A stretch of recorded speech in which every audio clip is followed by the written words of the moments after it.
Hello मेरे प्यारे बच्चों, स्वागत है आप सभी का आपके इस यूट्यूब चैनल में। तो आज की इस क्लास में हम कराएंगे कक्षा 6 झारखंड बोर्ड गणित का प्रश्नावली 8.3। इससे पहले हमने बाकी के चैप्टर्स कराए हैं। अगर आपने उसे नहीं देखा है तो डिस्क्रिप्शन पे आपको उसकी लिंक मिल जाएगी या प्ले लिस्ट में आप जाके सीरियली देख सकते हैं। तो चलिए बच्चों शुरू करते हैं।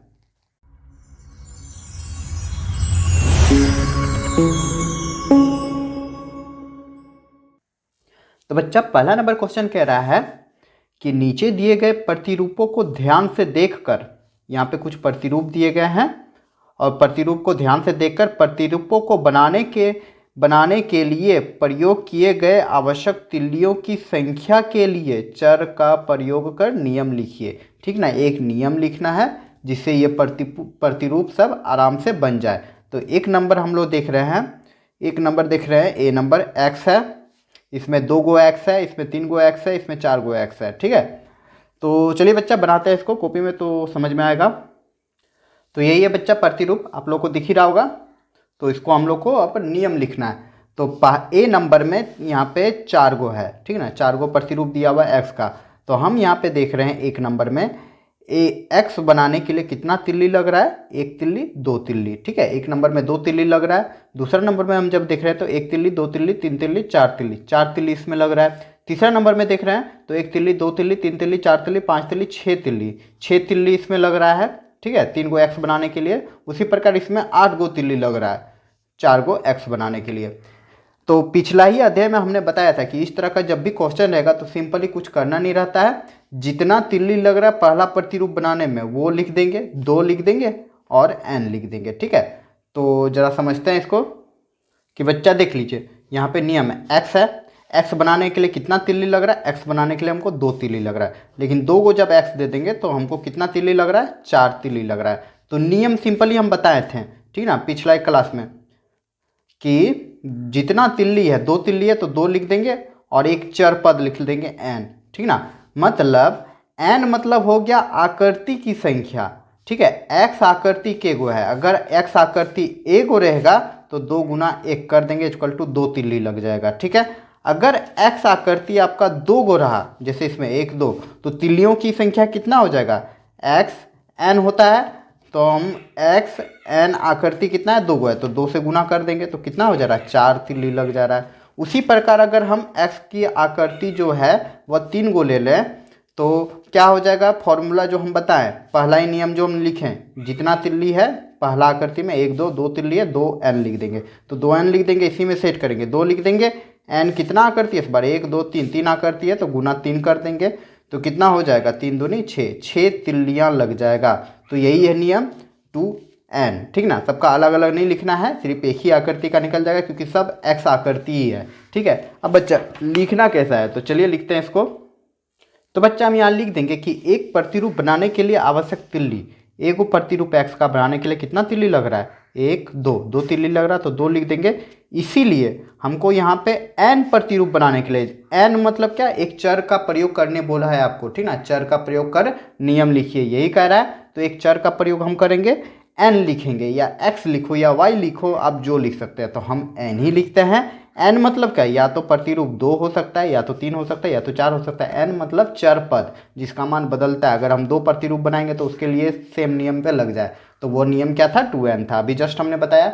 इसलिए इसका आंसर हम लोग लिख देंगे अब कि n प्रतिरूप बनाने के लिए आवश्यक तिल्ली क्या हो जाएगा, एक प्रतिरूप के लिए 2 है तो n से इसको गुना कर देंगे।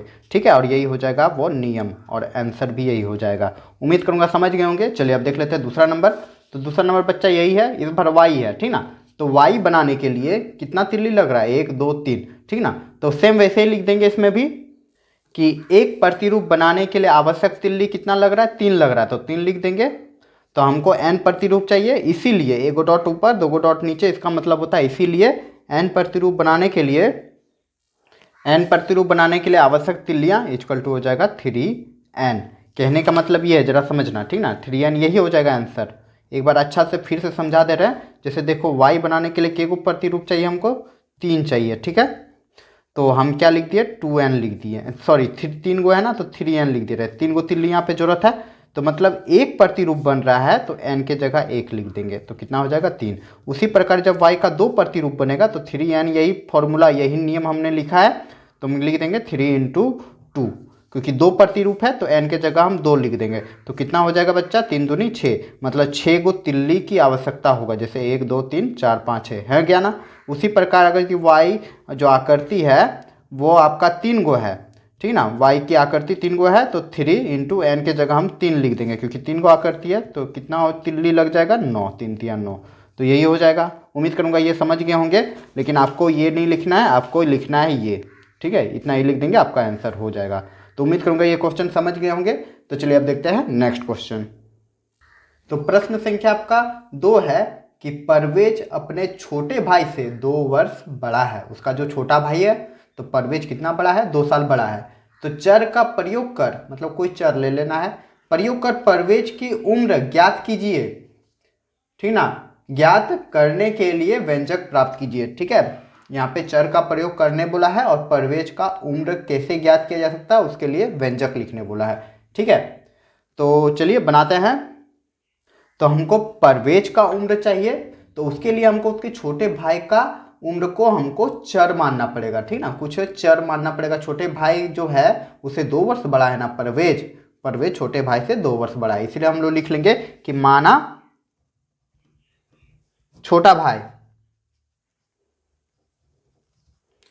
छोटे भाई की या परवेज के छोटे भाई, ठीक ना, कुछ भी लिख सकते हैं, छोटे भाई की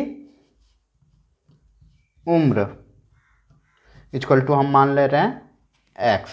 ठीक है, इसीलिए परवेज का उम्र, परवेज की उम्र क्या हो जाएगा, परवेज जो है अपने छोटे भाई से 2 वर्ष बड़ा है। तो देखो परवेज जो है अपने छोटे भाई से 2 वर्ष बड़ा है, बार बार बोल रहे हैं ताकि समझ में आए क्वेश्चन। देखो छोटे भाई का उम्र x था तो परवेज का उम्र क्या हो जाएगा, परवेज का उम्र उससे 2 साल बड़ा है तो +2 लिख देंगे और ये हो जाएगा आपका आंसर। उम्मीद करूंगा समझ गए होंगे। चलिए अब देख लेते हैं नेक्स्ट क्वेश्चन। तो प्रश्न संख्या आपका 3 है बच्चा कि आकृति में एक सम पंचभुज जिसके प्रत्येक भुजा की लंबाई y सेंटीमीटर है, तो परिमाप ज्ञात करने के लिए सूत्र प्राप्त कीजिए। ठीक है, तो क्वेश्चन जरा अच्छा से समझ लो। कह रहा है पंचभुज, पंचभुज मतलब जिसकी 5 भुजा हो, लेकिन यहाँ पे है समपंचभुज मतलब 5 भुजाएं जो है बराबर है। कैसे, आकृति तो यहाँ दिया नहीं, चलो हम लोग बना लेते हैं। तो बच्चा यही हो गया समपंचभुज, ठीक ना, 5 भुजा हो, 1 2 3 4 5, और समपंचभुज मतलब प्रत्येक भुजा आपस में बराबर होगा। तो प्रत्येक भुजा क्या दिया है, y, ठीक ना, ये y है तो ये भी y है, ये भी y है, ये भी y है, ये भी y है। तो बच्चा हमको निकालने बोला परिमाप ज्ञात करने के लिए सूत्र लिखिए। आखिर परिमाप क्या होता है, परिमाप मतलब होता है घेरे की लंबाई। जैसे यहाँ पे एक हम घेरा दे देंगे, ठीक ना, ऐसे करके कुछ घेरा दे सकते हैं, या तो दीवार खड़ा कर सकते हैं या बाउंड्री दे सकते हैं, उसी को ही परिमाप बोलते हैं। तो यहाँ से यहाँ तक आने में जो दूरी होता है उसी को परिमाप कहते हैं। तो बच्चा अब हम लोग लिख लेते हैं हल। तो हल क्या लिख लेंगे बच्चा, लिख लेंगे कि प्रत्येक भुजा की लंबाई जो दिया गया है, प्रत्येक भुजा की लंबाई क्या दिया हुआ है, y सेंटीमीटर, ये प्रश्न में ही दिया गया है, ठीक ना, y सेंटीमीटर दिया गया है। ठीक है, इसीलिए समपंचभुज का परिमाप, सम, तो लिख देंगे बच्चा समपंचभुज का परिमाप। तो समपंचभुज का परिमाप क्या हो जाएगा, सपोज यहाँ से हम चलना स्टार्ट कर रहे हैं, पहला y, फिर दूसरा y, तीसरा y, चौथा y, पांचवा y, मतलब 5 y हो जाएगा। ठीक ना, कहने का मतलब ये है, एक y यहाँ से यहाँ तक, फिर प्लस कर देंगे दूसरा y, फिर प्लस कर देंगे तीसरा y, ठीक ना, फिर प्लस कर देंगे चौथा y, फिर प्लस कर देंगे 5 y, यहीं तक है, ठीक ना, ये समझना। तो यही हो रहा है, के गो है, यहाँ से हम इस चलना स्टार्ट किए, यहाँ पहुँचे, फिर यहाँ पहुँचे, यहाँ पहुँचे, यहाँ पहुँचे, टोटल कितना दूरी डिस्टेंस हम लोग तय किए, 1 2 3 4 5, 5 y, ठीक ना। तो y y y y 5 गो y है, इसलिए 5 y हो जाएगा और यही हो जाएगा वह आंसर। ठीक ना, यही नियम हो जाएगा या सूत्र हो जाएगा पंचभुज के परिमाप निकालने का सूत्र। अगर y हमको पता रहे, अगर यहाँ पे एक भुजा पड़ता रहे, अगर 10 सेंटीमीटर दिया हुआ रहो तो आंसर निकल जाएगा। 10 से यहाँ पे बैठा देंगे तो 5 × 10 = 50 हो जाएगा, लेकिन यहाँ दिया नहीं गया, हमको सिर्फ सूत्र लिखना था, यही सूत्र हो जाएगा। उम्मीद करूँगा कि समझ गए होंगे। चलिए अब देख लेते हैं नेक्स्ट क्वेश्चन। तो चौथा नंबर प्रश्न है बच्चा कि महेश तीन संख्याएं 11, 15 और 16 लेकर दो अलग अलग तरीके से योगफल प्राप्त करता है। मतलब 11, 15 और 16 को दो अलग अलग तरीका से जोड़कर योगफल प्राप्त करता है। तो पहला तरीका देखो यहाँ पे दिया हुआ है, 11 + 15 ब्रैकेट में है और फिर +16 कर दिया। ठीक है, 11 और 15 को जब जोड़ा तो 26 आ गया और 16 को फिर बाद में जोड़ा तो 42 आ गया। ठीक है, और दूसरा जो तरीका है 11 + 15 और 16, इस बार ये 15 और 16 ब्रैकेट में आ गया और 11 जो है बाहर आ गया। ठीक है, ये दोनों को जोड़कर फिर 42 आ गया। तो ए नंबर क्वेश्चन कह रहा है, क्वेश्चन समझ गए होंगे कि पहले ब्रैकेट ई दोनों में था, फिर ब्रैकेट ई दोनों में था। ठीक है, ब्रैकेट में जो था एक बार में बाहर आ गया। तो ए नंबर कह रहा है कि संख्याओं के इस गुण को क्या कहते हैं? तो इस गुण को साहचर्य नियम कहते हैं। बहुत बार बता चुके हैं। होता ये है, समझना जरा अच्छा से, कि रहेगा a + b ब्रैकेट में और +c रहेगा, तो ये आपस में बराबर होता है, साहचर्य नियम कहते हैं। ठीक है, आपस में बराबर होता है किसके? a + b + c। इसमें इस नियम में ये होता है कि पहले जो ब्रैकेट में रहता है वह बाहर निकल जाता है और दूसरा वाला जो बाहर में रहता है वह अंदर आ जाता है, जैसे इसमें अंदर आ गया। ठीक ना, ये दोनों आपस में बराबर होता है। यह साहचर्य नियम कहलाता है। ठीक ना, योग का साहचर्य नियम। तो बच्चा ए नंबर का आंसर हम लोग लिख देंगे कि योग का साहचर्य नियम। तो बच्चा ये क्वेश्चन दिख रहा होगा तो यहीं पे लिख देंगे। ठीक ना, हल में लिख देंगे। ये क्या हो जाएगा? योग का साहचर्य नियम। योग का साहचर्य नियम। कौन सा नियम था? ये ना पूछा कौन सा गुण था, तो योग का साहचर्य नियम था। यही हो जाएगा आंसर, और कुछ नहीं लिखना है। और बच्चा दूसरा नंबर क्वेश्चन कह रहा है कि चर का प्रयोग कर व्यापक नियम भी लिखिए। तो चर का प्रयोग करके व्यापक नियम लिखना है। तो सेम चीज वही कर देते हैं। यहाँ पे हमने जो लिखा था, क्या लिखे थे? a + b, इस बार चर का प्रयोग c है, तो ये दोनों आपस में बराबर हो जाएगा। किसके? a + b + c, लेकिन इस बार ब्रैकेट ये हो जाएगा और यही आंसर हो जाएगा। उम्मीद करूंगा समझ गए होंगे। अब योग की जगह जोड़ भी लिख सकते हैं। ठीक ना, दोनों चीज़ लिख सकते हैं। तो चर का भी हमने प्रयोग कर दिया, संख्या में था वो, जैसे यहाँ पे आप लोगों को दिख रहा है, ये क्वेश्चन में ही, ये प्रश्न में संख्या में था ना, इसको हमने a, इसको b, इसको c मान लिया। तो उसी प्रकार ये a बाहर निकल जाता है और b c हो जाता है। यही है। ठीक ना, इतना लिख देंगे तो आपका आंसर हो जाएगा। उम्मीद करूंगा समझ गए होंगे। चलिए अब देख लेते हैं नेक्स्ट क्वेश्चन। तो प्रश्न संख्या 5 है बच्चा कि निम्न सारणी को पूरा कीजिए। पता लगाइए y के किस मान के लिए समीकरण y + 2 = 5 होता है। ठीक ना, y + 2 = 5 होगा। यहाँ पे एक समीकरण दिया गया है। जैसे यहाँ पे दिया गया है कि y का मान अगर 1 रहेगा तो y + 2 कितना होगा? तो y के जगह पे 1 बैठा देंगे तो कितना हो जाएगा? 3 हो जाएगा। जब y का मान 2 रहेगा तो y + 2 का मान क्या रहेगा? इसको भरना है और पता लगाना है कि y + 2 = 5 कौन से मान के लिए आएगा। ठीक है, तो चलिए बनाते हैं इसको। तो यही है बच्चा प्रश्न, आप लोगों को दिख रहा होगा। तो देखो, जब y = 1 रहेगा, y = क्या रहेगा? 1 रहेगा, तो y + 2 = क्या हो जाएगा? बराबर यहाँ देखो हम लिख दे रहे हैं, y के जगह पे 1 लिख देंगे तो 1, और +2 है तो +2 लिख देंगे तो कितना आ जाएगा? +2 लिख देंगे तो = वैल्यू क्या आ गया? 3 आ गया ना। समझ में आ रहा है? y + 2 का वैल्यू क्या आ गया? 3 आ गया। तो जब 1 रहेगा y, तो y + 2 का वैल्यू क्या हो जाएगा? 3 हो जाएगा। कैसे होगा अभी हमने देखा।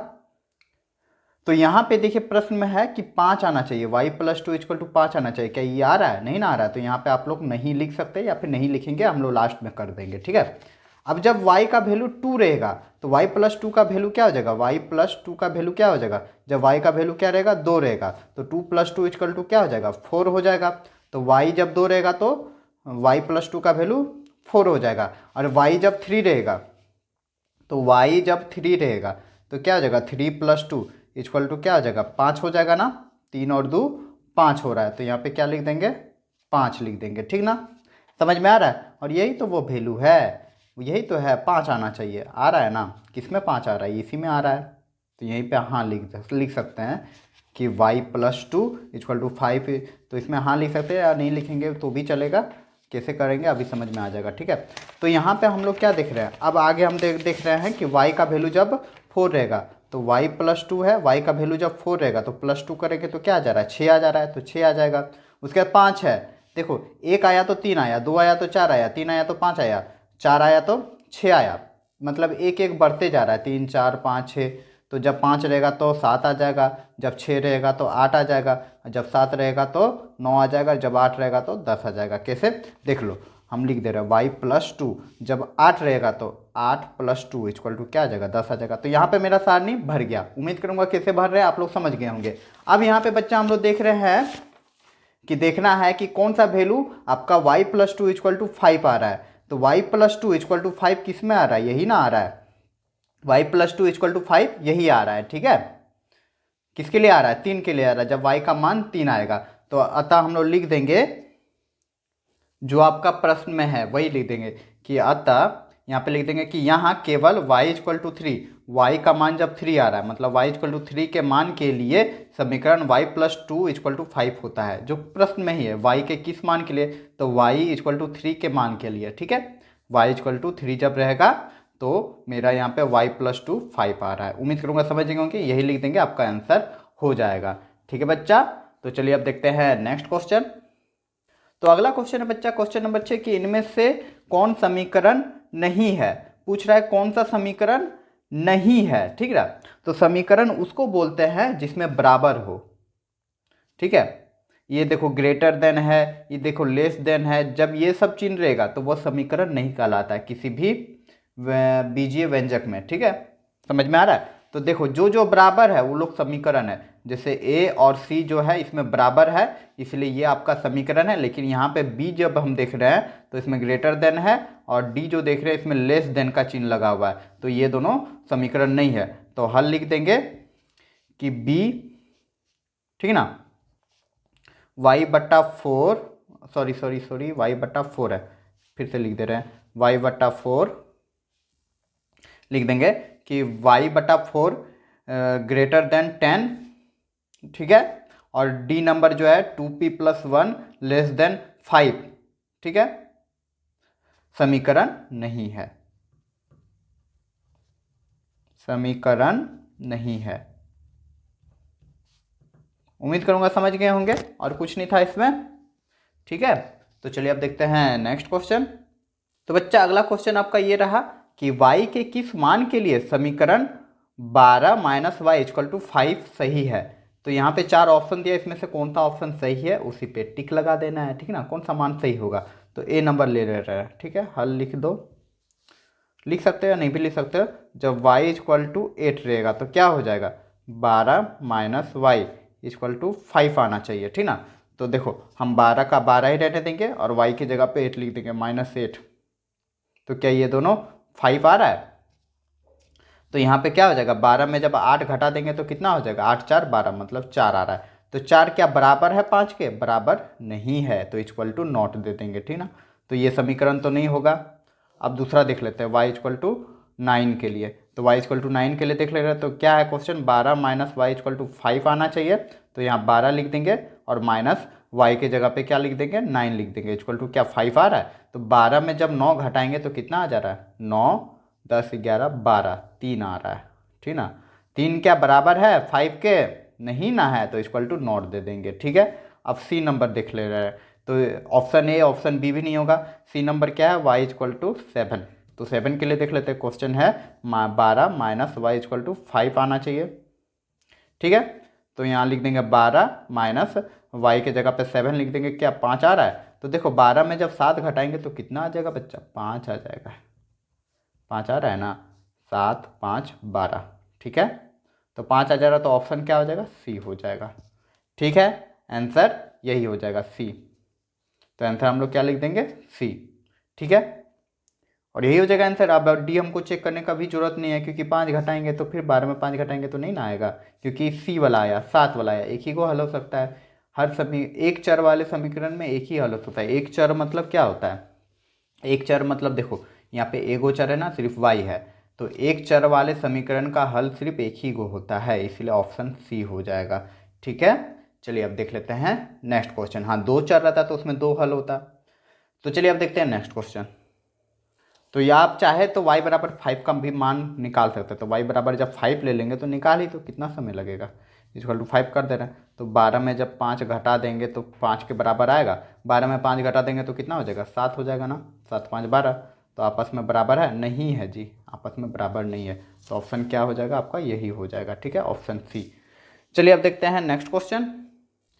तो अगला प्रश्न है कि समीकरण बनाकर हल कीजिए। प्रश्न संख्या 8 से 12 तक, यहाँ पे 8 से 12 तक जितना पे प्रश्न है उसको पहले समीकरण बनाना है और हल करना है। तो 8 नंबर कह रहा है कि मैं एक संख्या हूँ। ठीक है, मैं एक संख्या हूँ, यदि मुझ में 11 घटाएंगे तो 11 पाएंगे, तो बताइए मैं कौन हूँ। तो मैं कौन सा संख्या हूँ वो बताना है। ठीक है, तो समीकरण बना के हल करना है। तो हल लिख लेते हैं, 8 नंबर का एक हल लिख लेते हैं। माना व संख्या मान लेते हैं, हमको नहीं पता, एक चर पद मान लेंगे कि माना व संख्या, हमको तो नहीं ना पता है वह मैं संख्या क्या है, हमको नहीं पता, तो वह संख्या हम लोग मान लेते हैं x। तो प्रश्न से आपका क्या कह रहा है कि यदि मुझ में मतलब क्या, x, मुझ में 11 घटाएंगे, 11 घटाएंगे, तो देखो हमने घटा दिया, तो क्या बोल रहा है, घटाएंगे तो 11 पाएंगे, मतलब बराबर आ जाएगा आपका 11। तो देखो ये समीकरण बन गया, कैसे, यहाँ पे बराबर है ना, अभी ये जस्ट हमने बताया समीकरण उसको बोलते हैं जिसमें बराबर आ जाए। ठीक है, तो यहाँ पे हम प्रश्न से हमने ले लिया कि मुझ में 11 घटाएंगे तो 11 पाएंगे, तो इससे हमको x का वैल्यू निकल जाएगा, तो x का वैल्यू निकाल दो, तो x बराबर क्या हो जाएगा, ये 11 है।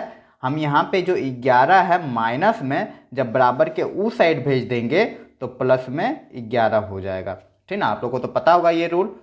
ठीक है, जब प्लस रहता है तो उधर जाएगा माइनस हो जाएगा, जब माइनस रहेगा उधर जाएगा तो प्लस हो जाएगा, बराबर के उस साइड जाएगा तो, जब गुना रहेगा उस साइड जाएगा तो भाग हो जाएगा, जब भाग रहेगा इस साइड उस साइड जाएगा तो फिर गुना हो जाएगा। ठीक है, जस्ट इसी तरह होता है। तो बच्चा अब यहाँ पे क्या हो गया, x का वैल्यू निकल गया ना, x बराबर क्या आ गया, 11 11 जोड़ देंगे तो 22, और वह संख्या क्या हो जाएगा, 22। ठीक है, और यही हो जाएगा आपका आंसर। उम्मीद करूंगा समझ गए होंगे। चलिए अब देख लेते हैं नेक्स्ट क्वेश्चन। तो अगला क्वेश्चन ये भी बहुत प्यारा सा क्वेश्चन है, कह रहा है कि मैं एक संख्या हूं, ये भी कह रहा है कि मैं एक संख्या हूं, यदि मुझ में 4 से भाग देंगे तो आप 12 पाएंगे, तो बताइए मैं कौन हूं। तो माना हुआ संख्या इस पर मान लेते हैं, वही मान लेना है कि माना हुआ संख्या, माना हुआ संख्या क्या है, x है, या x का ही मानेंगे जी, हम y मानेंगे, x गलत मतलब निकल जाता है। ठीक ना x नहीं मानना है, y मान लो। ठीक है, मेरा मन, हम कोई भी चर पद मान सकते हैं। तो प्रश्न से क्या कह रहा है जी, प्रश्न से कह रहा है आपका कि y में, ठीक ना, मतलब मुझ में 11, सॉरी मुझ में 4 से भाग देंगे, मुझ में क्या है y में अगर भाग दे देंगे, भाग का चिन्ह दो या फिर बट्टा 4 दे दो। ठीक ना, मुझ में 4 से भाग दोगे, 4 से ही ना भाग देना, हाँ 4 से भाग दोगे तो क्या पाओगे, मुझ में 4 से भाग दोगे तो पा जाओगे आप 12 पाएंगे। देखो समीकरण बन गया यहाँ पे कि मुझ में क्या है, है, y में 4 से भाग दे दिए, बटा मतलब भाग ही ना होता है, भाग दे दिए तो 12 पाएंगे। तो इसके थ्रू हम लोग निकाल लेंगे y का वैल्यू, तो y बराबर क्या हो जाएगा, हमने क्या बताया था कि इस साइड अगर भाग में है उस साइड जाएगा तो फिर गुना में हो जाएगा। तो 4 को जब उधर भेजेंगे, क्रॉस मल्टीप्लीकेशन होता है ना, यहाँ पे कुछ नहीं मतलब 1 है, इधर 4 12 से गुना हो जाएगा, गुना कर देंगे। ठीक है, तो y बराबर क्या आ जाएगा बच्चा, y बराबर आ जाएगा 12 चौक कितना हो जाएगा, 12 का पहाड़ आता है ना, 12 चौक 48 हो जाएगा, और वही संख्या हो जाएगा आंसर। ठीक है, 48 हो जाएगा y बराबर। चलिए अब देख लेते हैं नेक्स्ट क्वेश्चन। तो प्रश्न संख्या आपका 10 कह रहा है कि पिता की वर्तमान आयु पुत्र की वर्तमान आयु से 24 वर्ष अधिक है। ठीक ना, किसकी आयु से, अपने पुत्र की वर्तमान आयु से। यदि पिता और पुत्र की वर्तमान आयु का योगफल 48 वर्ष है तो पुत्र की आयु कितनी है, ये पूछ रहा, पुत्र की आयु क्या होगी। प्रश्न को अच्छा से समझिए बच्चा लोग, तो ही आप लोग का सॉल्व हो पाएगा। कह रहा है पिता की वर्तमान आयु पुत्र की वर्तमान आयु से 24 वर्ष अधिक है, तो हमको नहीं पता, तो हमको पुत्र की आयु निकालना है ना, पुत्र की आयु पूछा है, तो यहाँ पे हम लिख लेंगे माना पुत्र की आयु। ठीक है, माना पुत्र की आयु क्या मान लेंगे जी, कोई चर पद मान लो, चलो हमने मान लिया a। ठीक ना। पुत्र की आयु हमने मान लिया a, तो पिता की आयु क्या हो जाएगा, तो लिख देंगे पिता की आयु, पिता की आयु। आप वर्तमान लिख सकते हैं, वर्तमान मेरा छूट गया, खैर कोई फर्क नहीं पड़ेगा। तो पिता की आयु क्या हो जाएगी, पुत्र की आयु जब a है तो पिता की आयु क्या हो जाएगा, पिता की जो आयु होगी ना वह लिखा गया है प्रश्न में कि पुत्र के वर्तमान आयु से 24 वर्ष अधिक है। पुत्र का वर्तमान आयु a है तो इससे 24 वर्ष अधिक कर देंगे, मतलब प्लस 24 कर देंगे। ठीक है, तो पिता की आयु निकल गया। तो आप प्रश्न से देख रहे हैं, प्रश्न से क्या कह रहा है, कह रहा है कि पिता और पुत्र की आयु का योगफल, मतलब दोनों के आयु को जब हम लोग जोड़ देंगे, प्रश्न से यही ना कह रहा है कि दोनों के आयु का योगफल 48 वर्ष है। मतलब प्रश्न से कह रहा है कि पुत्र की आयु a है और इसमें जोड़ देंगे प्लस पिता की आयु, मतलब a प्लस 24, तो बराबर क्या आ जाएगा, 48 वर्ष हो जाएगा। ठीक ना, तो हमने लिख दिया। अब चलिए इसको सॉल्व करते हैं। तो a बराबर a हो गया, प्लस है तो प्लस a हो जाएगा, ब्रैकेट हटा देंगे और प्लस 24 हो जाएगा। ठीक है, इक्वल टू क्या आ जाएगा, 48 हो जाएगा। इसको सॉल्व करो। तो चलिए सॉल्व कर रहे हैं अब। तो देखो यहाँ पे a प्लस a, के गो a है, 2 गो a है ना, तो a को जोड़ देंगे तो 2 गो a हो जाएगा, 2a हो जाएगा। ठीक है, और प्लस यहाँ पे क्या लिख देंगे, 24 लिख देंगे, इक्वल टू क्या हो जाएगा, 48 हो जाएगा। अब यहाँ से हमको संख्या वाला एक साइड ले आनेंगे, मतलब 2a इक्वल टू क्या हो जाएगा, यहाँ 48 हो जाएगा। ठीक है, और ये 24 को हम उस साइड भेजेंगे क्योंकि संख्या को एक साइड भेजा जाता है। यहाँ 48 था, हम 24 को उस साइड भेज रहे हैं। अरे उस साइड भेजो, यहाँ पे प्लस में था उस साइड चल गया तो माइनस में हो गया, -24 हो गया। ठीक है, तो बच्चा अब क्या आ गया, अब आ गया 2a बराबर 48 में जब 24 घटाएंगे तो 24 ही हो जाएगा।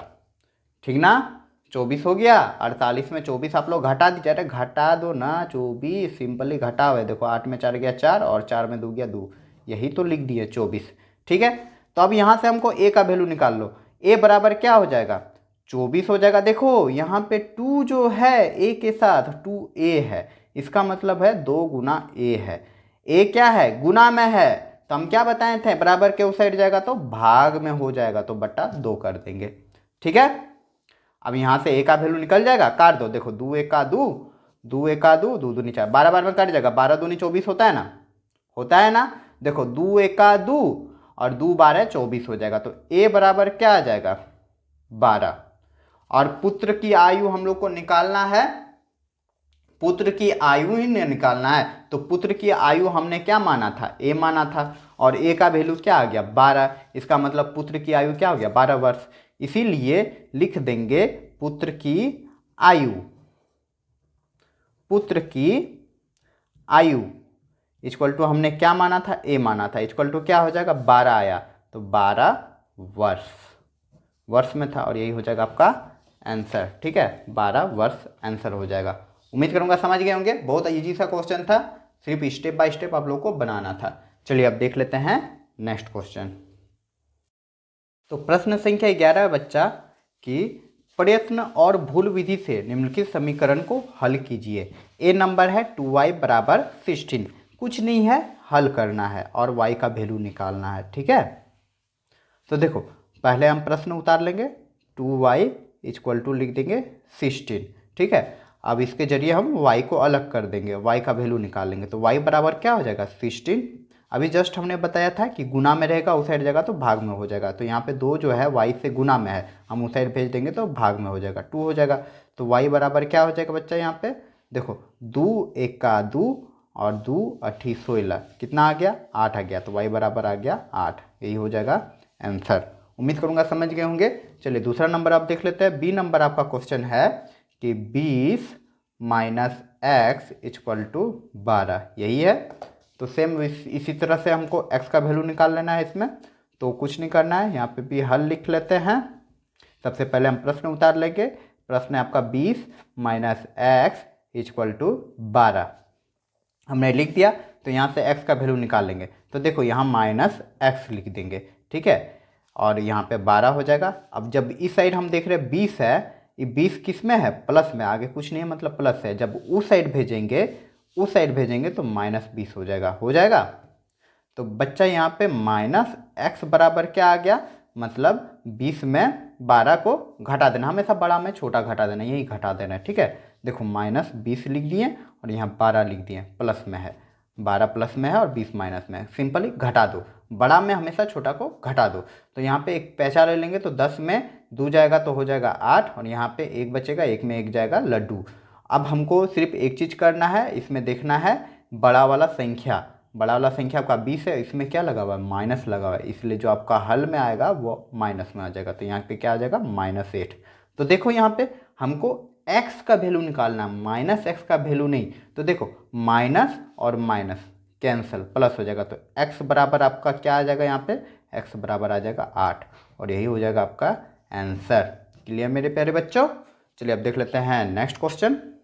तो बच्चा अगला क्वेश्चन यही है, m+2 = 14, तो हल लिख लेते हैं और लिख लेंगे m+2 = क्या हो जाएगा 14, तो यहाँ से m का वैल्यू निकल जाएगा, m बराबर क्या हो जाएगा, संख्या को एक साइड भेज देंगे, यहाँ 14 था पहले, ये जो प्लस में 2 है वो उस साइड चल जाएगा तो माइनस में 2 हो जाएगा, तो m बराबर बच्चा क्या आ जाएगा, यहाँ पे m बराबर आ जाएगा 14 में 2 को घटा देंगे तो हो जाएगा 12, और यही हो जाएगा आपका आंसर। क्लियर मेरे प्यारे बच्चों। चलिए अब देख लेते हैं नेक्स्ट क्वेश्चन। तो बच्चा प्रश्न संख्या आपका 12 है कि एक वर्ग की भुजा की लंबाई x से 2 सेंटीमीटर कम है। वर्ग तो आप लोग को समझ में आ ही रहा होगा, वर्ग मतलब जिसकी चारों भुजा बराबर हो और प्रत्येक को 90 डिग्री हो। इसके परिमाप, ठीक ना, इसका परिमाप x के पद में ज्ञात करना है, परिमाप ज्ञात करना है लेकिन x के पद में। उम्मीद करूंगा क्वेश्चन समझ में आ गया होगा। तो देखो कह रहा है एक वर्ग है, वर्ग मतलब जिसकी चारों भुजा आपस में बराबर हो, ये वर्ग है, ठीक है, और प्रत्येक को 90 डिग्री हो, इसी को वर्ग बोलते हैं, ठीक है। तो वर्ग का भुजा दिया गया है, भुजा क्या दिया हुआ है, x से 2 सेंटीमीटर कम है, ठीक ना। वर्ग का भुजा, अगर ये वर्ग का चारों भुजा आपस में बराबर होता है, ये भी आप लोग को पता है।